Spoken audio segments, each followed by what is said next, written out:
Chapter 9. 2 hours after the sun had risen, they reached Indio. They approached the western edge of the desert city and stood for a moment at a highway marker that read Indio. Salvador smiled at Lupita, who wearily grinned back at him. "Now we will find Aunt Consuelo's house," he said. "How will we do that?"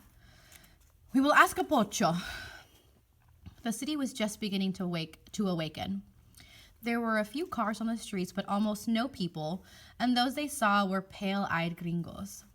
As they came to the center of town, Salvador said crossly, "Walk beside me on the sidewalk. Act like a pocha with nothing to fear." Act like a pocho with nothing to fear. They passed no one who appeared to be a Mexican-American until they had left the business district of still-closed offices, stores, and cafes. Finally, they saw a pretty dark-haired girl coming toward them. Brown-skinned, she wore white shoes, white trousers, and a white tunic. "I think she is a pocha," Lupita whispered. As the girl came abreast of them, Salvador took off his hat and said in Spanish, "Linda mujer, pretty lady, por favor, can you tell me where to find the house of Señora Consuelo Garcia de Ruiz?" In an aside, he asked Lupita, "What is her address?" "Route número 1, box número 4. The brunette stopped, looked at them, and said, "Sí, I know where route número 1 is. I lived there once. Take that street." She pointed to the east, smiling at Lupita. "Muchacho, the word route means only the road a postman travels. Do you know what the word box means?" "No, señorita." "It is un buzón made out of metal and placed on a piece of wood beside the road." "Sí, I have seen them." "Bueno, look for the number 4 on the box. That will be the house you want." Gracias, señorita," Lupita smiled. How kind this pocha was. She must know they were Mexicans, but she had said nothing. Looking at the white uniform, Lupita asked, "Are you a maid in a hotel here?" "No, I am a nurse. Adios, I must go to work now." "A nurse? What important work pochas did. How clever this young woman must be to have such a good job." An hour later, they had reached the end of the street the pocha had pointed out, and they turned onto a dirt road. There had been no mailboxes earlier, but now they could see a long line of black and silver ones set atop poles on each side. The houses were small and drab, constructed of gray concrete blocks. There were no lawns, only brown dirt pockmarked with weeds. Could this be where Aunt Consuelo lived with her rich husband? Lupita asked herself in wonderment. These little houses did not appear to be places where rich people lived. Could the lady have given them wrong directions? Worried, Lupita read the number and names on each mailbox. At last she found a black one on the right side of the street that bore the name Emilio Ruiz in white lettering. That was Aunt Consuelo's husband's name, Emilio. They had found her. Lupita and Salvador stared at the house that stood behind the mailbox, then wordlessly looked at one another. This gray concrete house was a duplicate of the others they had seen on the dirt road. There were no flowers in front, nothing but a big brown tumbleweed which had been blown to one side of the front door. "Come on, Lupita," Salvador said sharply, and he went to the door and rapped. A small girl dressed in a man's white undershirt opened the door and stared at them in puzzlement. "Mama!" she wailed, and went back inside the house, shutting the door behind her. Moments later, a heavy, barefoot, gray-haired woman opened the door again. She stood, filling the doorway, and looked at Salvador and Lupita, who had taken off the baseball cap to let her braids show. "Aunt Consuelo?" Salvador asked tentatively. All at once her eyes widened, and she drew in her breath. "I am Salvador Torres," Salvador went on.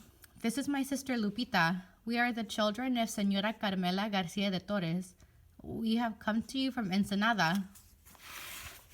"Holy Mother," the woman breathed heavily. "I didn't think you would make it. Sí, I am Consuelo Garcia de Ruiz." "Aunt Consuelo," Lupita said, "we have walked through the mountains and the desert from Colton. We are very weary now. I wrote the letter from Mexico for Mama, your sister." Consuelo sighed again, still not moving from the door. "Sí, my son Elvino wrote at once to your mother. I am sorry that you did not receive his letter in time. He said that it would be better if you did not come here. Not come here? Lupita repeated, sensing Salvador shifting next to her. See, Aunt Consuelo shook her head. We are crowded in this house. I am not rich. We have been lying to your mother for a long time. My husband wanted my family in Mexico to believe we were rich. Me. Emilio! The woman pointed to her gray head. Every gray hair here has its story. She finally backed away from the doorway. Come in. After all, you are my sister's kids. What a welcome this was, thought Lupita, feeling awkward and embarrassed. There were no embraces, no joy at all. They had walked many miles for very little. The house smelled strongly of gas from a small stove that stood in one corner of the main room. Lupita saw at a glance that the furnishings were poor. A sagging sofa with a red and green blanket thrown over it, a closed unpainted cupboard, a kitchen sink, 4 wooden chairs on a table, and against the far wall, a single bed occupied by small children covered with a blanket. Through open doors, Lupita spied 2 other bedrooms with people in the beds. Was Uncle Emilio still in bed then? Sit down, ordered Consuelo. After they had seated themselves, she asked, seemingly without embarrassment, Do you have $1? It is the end of the month and I have no money left. If you have $1, I will send Catarina to the store to buy milk for breakfast. After a surprised glance at Lupita, Salvador fished a $1 bill out of his pocket and handed it to Consuelo. She took it and called, Get up, Catarina, I need you. A thin, fully dressed girl came out of the bedroom on the left. She rubbed her eyes, stared at Lupita and Salvador in astonishment, and asked, Who are these people, Mama? They are your cousins from Ensenada. Where is Papa? Asked the girl, still staring at Lupita and Salvador. Not here. He went out again last night. Here's $1. Run to the all-night market and buy us some milk before you go to school. After another curious, unsmiling glance at Salvador and Lupita, Catarina ran out the open front door. Lupita, who sagged with fatigue in her chair, watched her aunt lumber over to the bed in the corner and grab the 2 small children in it. Get up! Get to the bathroom, she ordered. Then she went to the other room and awoke the children there. Lupita shivered. This was not a loving house. She and Salvador were not welcome. Her aunt had not wanted them to come to Indio at all. What were they doing in this cold place? She shivered and saw that she was surrounded by children staring wide-eyed at her and Salvador as they dressed themselves on the living room floor. Their mother pointed to the littlest of them and said, Esmeralda, the youngest. This is Rielia, Pascual, and Juan. Elvino is your age, Lupita. Catarina is 11. Not one of the Ruiz cousins said a word. They stood silently near their mother. Suddenly, Esmeralda called out happily as Catarina burst through the doorway with a big carton of milk.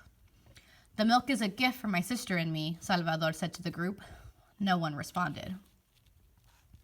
The children ate their flour tortillas and milk standing up, but Lupita and Salvador sat at the table.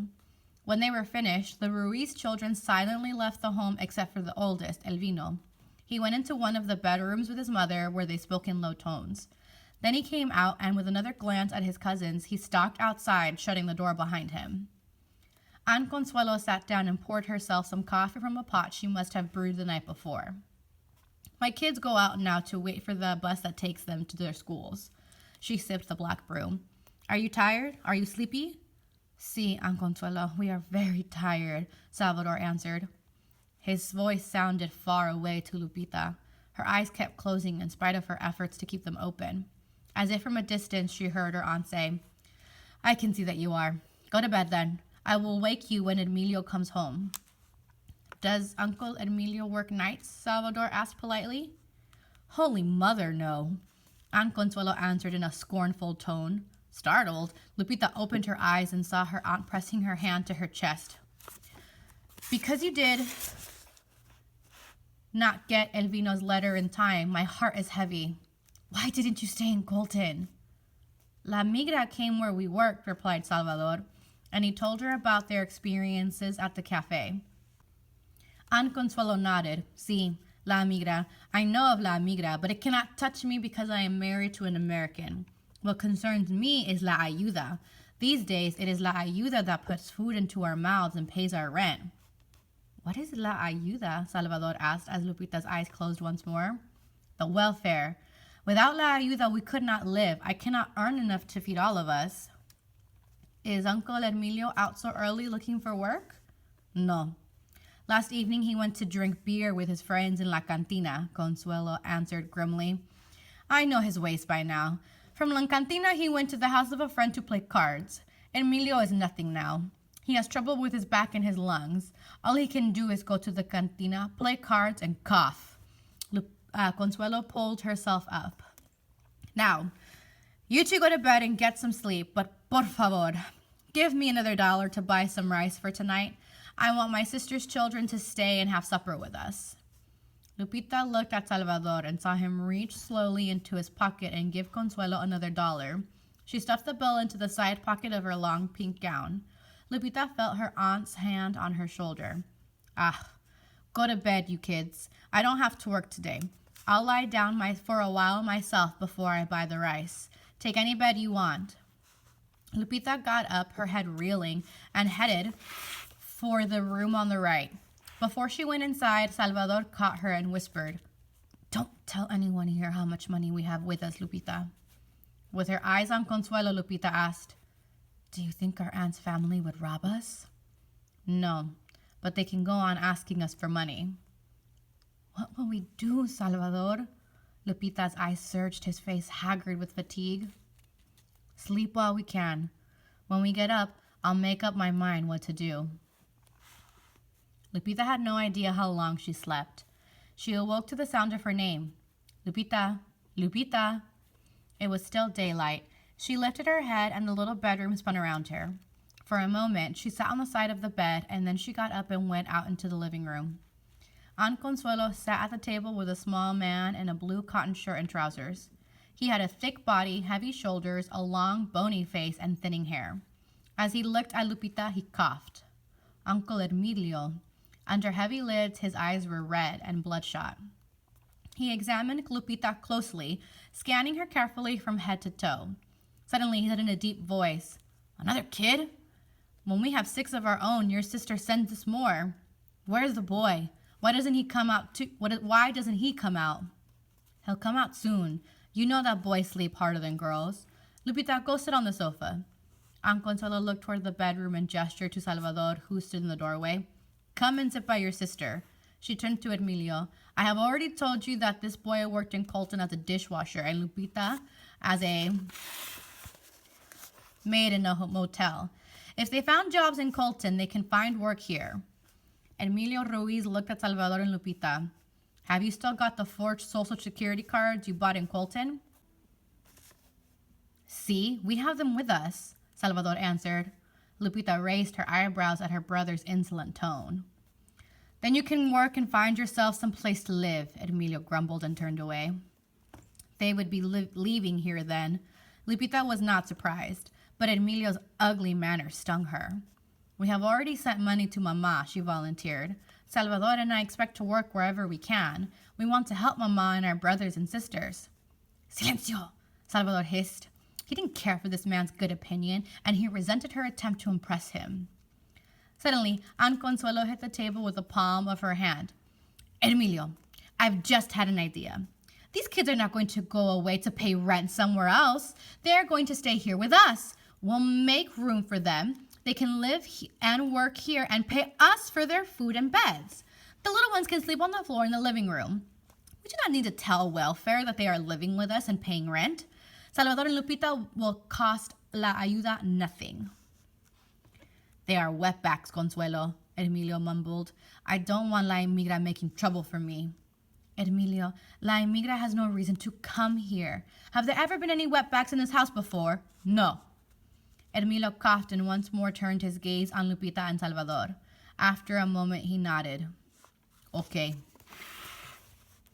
But La Emigra does raid where people work. It raided a cantina on the other side of town night before last. Lupita tensed herself, but Emilio went on. I think these two had better start work in the fields. There are fewer questions asked there. Tell anybody who asks that they're my niece and nephew from Texas and they forgot their social security cards. Suddenly, Emilio chuckled and pointed to his wife. This old woman of mine, she will look after you. Have you two ever worked in the field before? No, Salvador said. I promise you fishermen's kids that once you do, you won't forget what it's like. I never will. His voice trailed off into a coughing fit. Lupita and I can work, Salvador assured him. See, we can work hard, Lupita added. She knew that she should say gracias, but the word stuck in her throat like a fishbone. How much rent did you pay in Colton? Aunt Consuelo asked.